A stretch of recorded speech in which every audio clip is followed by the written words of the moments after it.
Что значит быть настоящим мужиком? Построить дом, завести детей, героический подвиг совершить, положить красотку в постель? Нет! Само собой, ты мужик, только если сложную игру прошел. 3, 2, 1, go!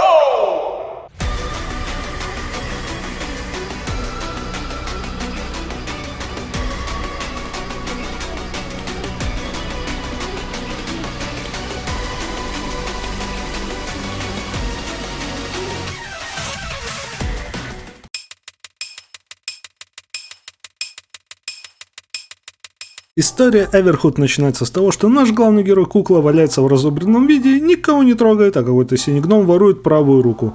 Кукле, разумеется, после такой наглости на месте не сидится, и надо собраться как силами, так и остальными частями тела, чтобы вернуть свое.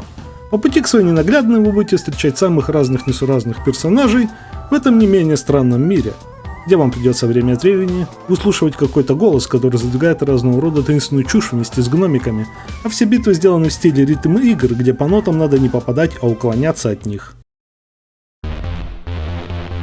Очевидно, в глаза бросается то, что игра сильно вдохновилась другой инди Undertale, от того можно отметить множество точек соприкосновения от внешнего вида до геймплейной основы, где вы просто стараетесь выжить, аки в каком-нибудь Bullet Hell, но у Everhood более строгие рамки. В нашем арсенале есть смена полосы, прыжок и прыжок со сменой полосы, то бишь кувырок. Делайте их почаще, дорогие трофи-хантеры, так как это связано с самой дрочливой ачивкой игры. Прыжками можно уклоняться стоя на месте почти против всех снарядов, кроме тех, что надвигаются на вас очевидной стенкой. В качестве жизни у вас полоска ХП, но стоит скорее воспринимать ее как 3 удара, которые вы можете принять на себя перед тем, как проиграть. Определенные снаряды с обозначением черепа будут отнимать как 2 удара, но все не так страшно. Ваши жизни довольно быстро восстанавливаются, если вы не получаете еще удары сразу после. А поскольку у вас еще и фрейм неуязвимости активируется после попадания, то умереть становится довольно тяжеловато. Поначалу может быть непривычно, особенно если вы не адепт подобных игр, но вы быстро привыкнете, и ваш путь по начальной половине игры будет протекать именно так. Но у игры есть и пара приятных сюрпризов в виде смены геймплея. Иногда вам будут давать оружие, чтобы отбивать определенные снаряды обратно, для того, чтобы победить. Иногда процесс боя будет проходить не на ритм-аренах, а в исследовательском режиме. А порой сама цель битвы будет и вовсе не в выживании, а в чем-то более интересном. И разумеется, как же без минорных пазлов? Однако эти виды деятельности чаще даже облегчают процесс, поэтому ваш путь по началу игры пройдет очень плавно и без каких-либо осложнений.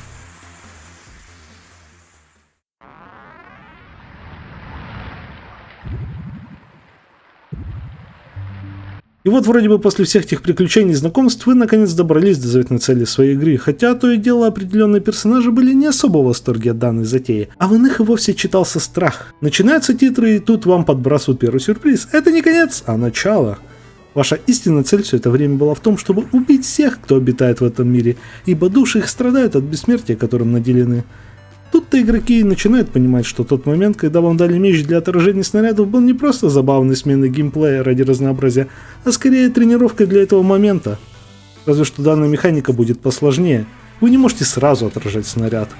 Вы можете предварительно по более строгому таймингу поглотить 2 снаряда одинакового цвета и только потом отправить его обратно во врага. Дело осложняется еще 3 вещами.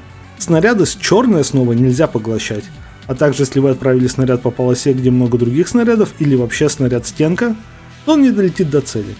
И помимо этого, если по вам попали, то ваш накопленный заряд сбрасывается, поэтому, принимая все это во внимание, вам надо мастерски юлить между снарядами врага и отправлять их обратно.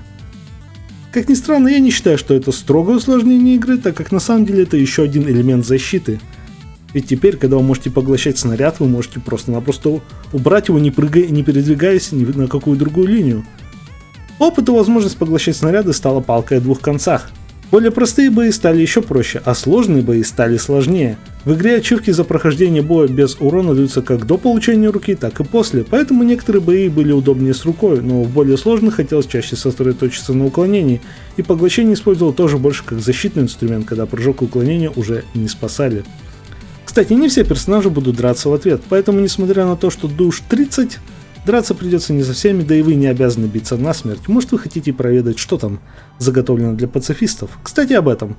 В игре есть элемент нелинейности, Но придете вы все равно к одному и тому же. Игра очень строго заталкивает свою философию, гораздо строже, чем Undertale. Если в Undertale есть два сильно отличающихся от друг друга пути прохождения, то в Everhood, к сожалению, максимум есть парочка отклонений, после которых вы все равно попадете в ту же конечную точку. Но именно в этих уклонениях запрятано самое сложное. Если вы действительно хотите дотянуть игру до Dark Souls тира и получить за нее мужскую лицензию, вам как минимум надо пройти парочку из таких боев. Я лишь намекну, что надо делать, а там уже сами. По мне так в игре есть 4 челленджевых боя. Один вы найдете, если будете играть в пацифиста и противиться воле игры. Другие два вы обнаружите, если зададитесь целью собрать 3 драгоценных камня. Один в лесу, другой в сундуке, а третий там, где профессор провел свой неудачный эксперимент. Последний страшный бой поджидает уже в New Game Plus, не пропустите. Но если вы играете строго и без ответвлений, уровень челленджа хорош, но недостаточно хорош для мужской лицензии. Пройти его смогут почти все. Кто хоть немного разбирается в играх, конечно. Даже если потребуется переиграть парочку боев. В случае, если вы замешкались паре мест. Ну или банально переставить сложность на хард в начале игры, тогда можно не волноваться, и челлендж будет как раз на должном уровне. Вообще, если подытожить, то максимум проблем, которые можно испытать в обязательных боях, это визуал, который то и дело намеренно встает поперек процесса, из-за чего будет трудно воспринимать саму ритм-арену, что уже скорее испытание для вестибулярного аппарата, нежели вашего игрового скилла. Поэтому за свою основу Everhood получает тир Modern, уровень сложности для лицензии нужен побольше.